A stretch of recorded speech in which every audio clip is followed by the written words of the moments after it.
Today, there's no denying that our lives have become governed by all things digital. And while the future brings promises of an exciting new era, could the rise of technology come at the price of our humanity?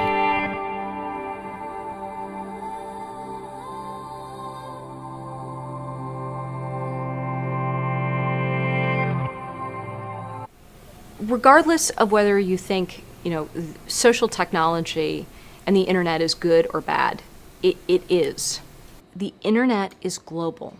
The world is global. And I think that when you look at, the fact that media is global today in a way that it never was before, it is going to have fundamental impact on the way the world works. The web is pleasure, vexation, thrill, annoyance, oppression, exhilaration. The web, like any piece of technology, is an amplification of human nature, of every aspect of human nature.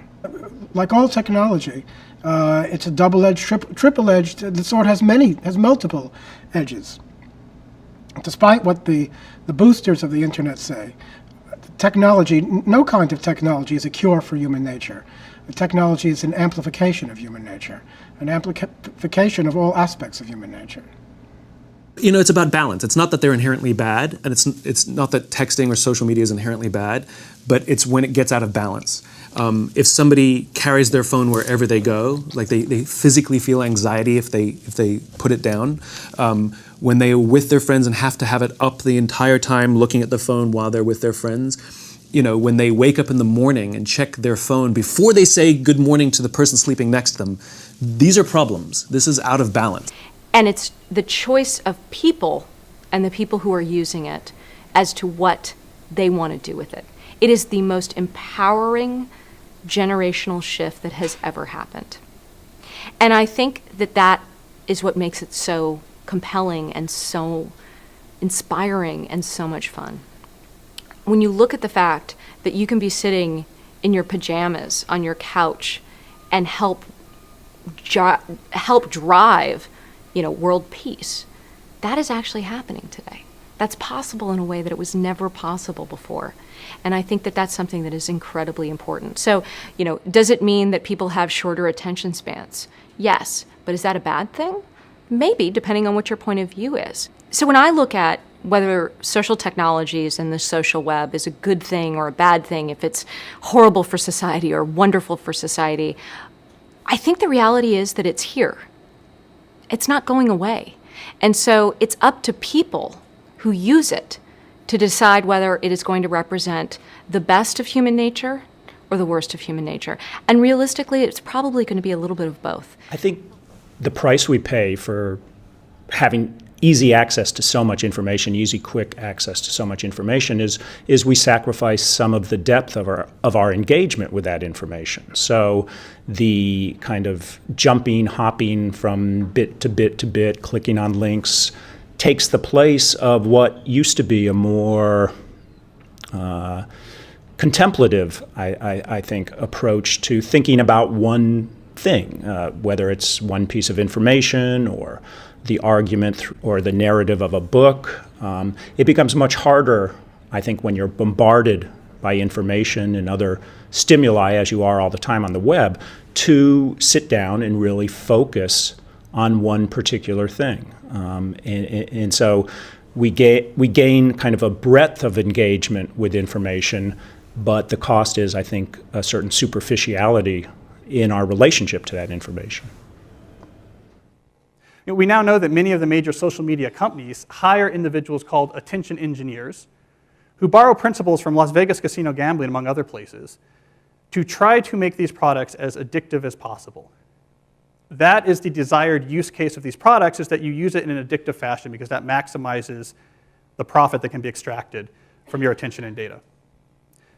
Well, we have a growing amount of research which tells us that if you spend large portions of your day in a state of fragmented attention, so large portions of your day where you're constantly breaking up your attention, take a quick glance, do a just check, let me just quickly look at Instagram, that this can permanently reduce your capacity for concentration.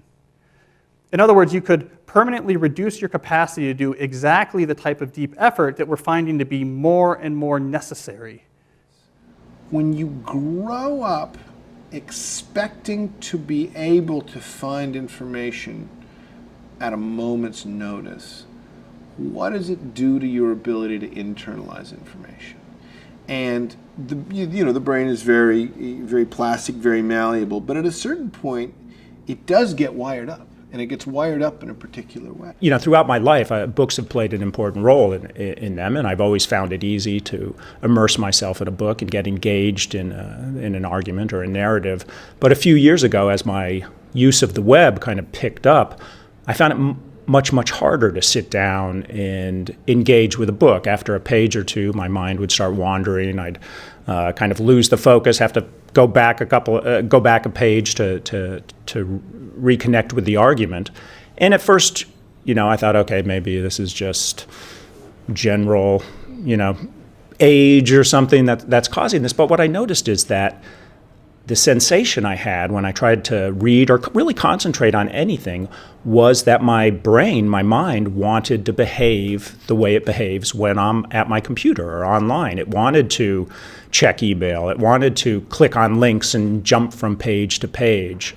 So it really, I began to make the connection that, in a really an unmistakable way, my use of the net was changing the way I think, in changing my ability to do things like concentrate. So what happens with social media is Robert Sapolsky, who did the foundational research on this at Stanford, calls it the magic of maybe.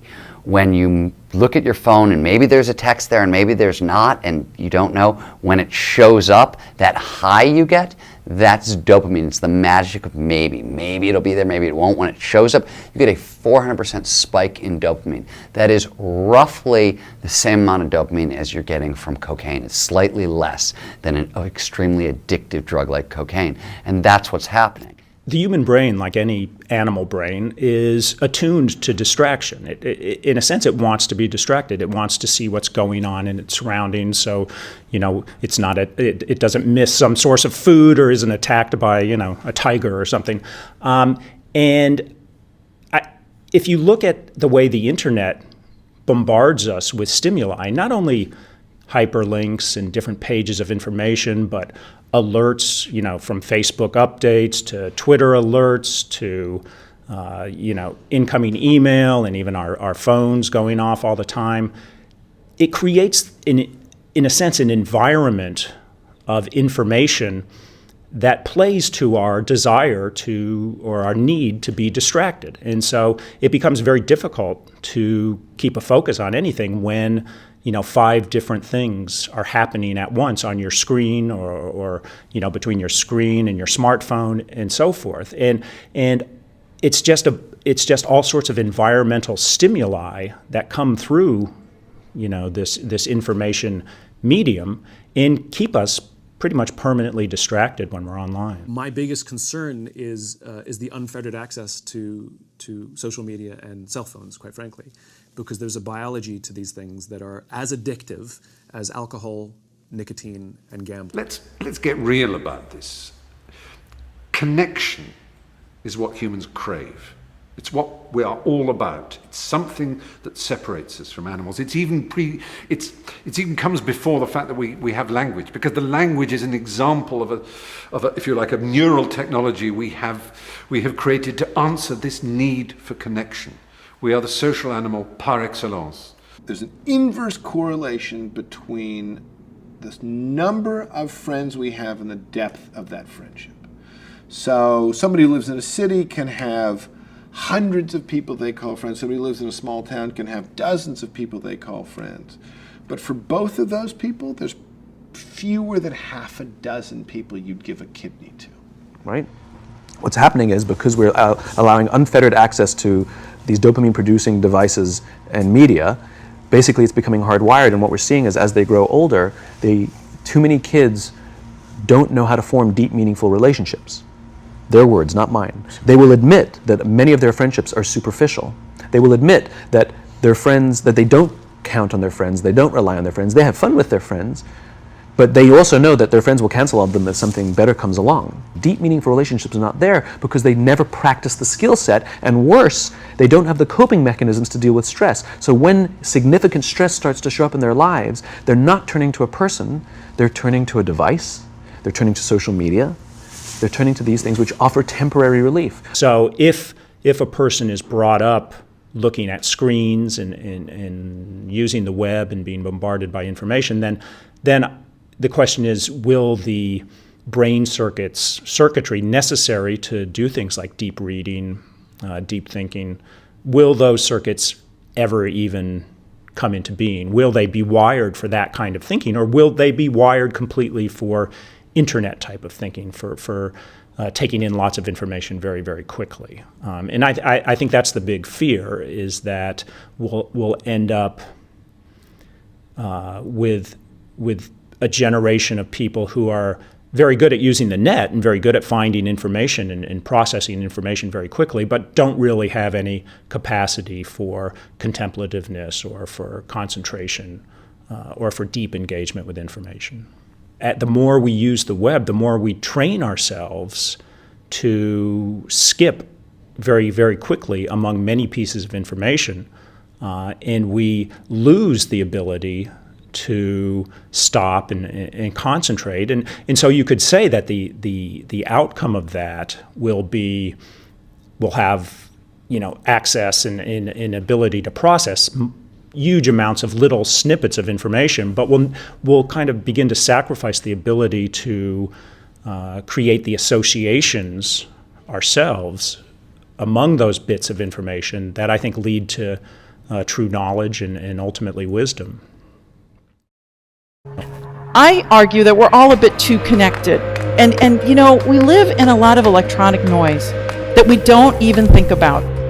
How many times do you go out to dinner and you see the couple next door to you and they're just looking at their screens and they're not talking to each other? How many times you go to the mall and you see a group of teenagers and they're just texting and not talking?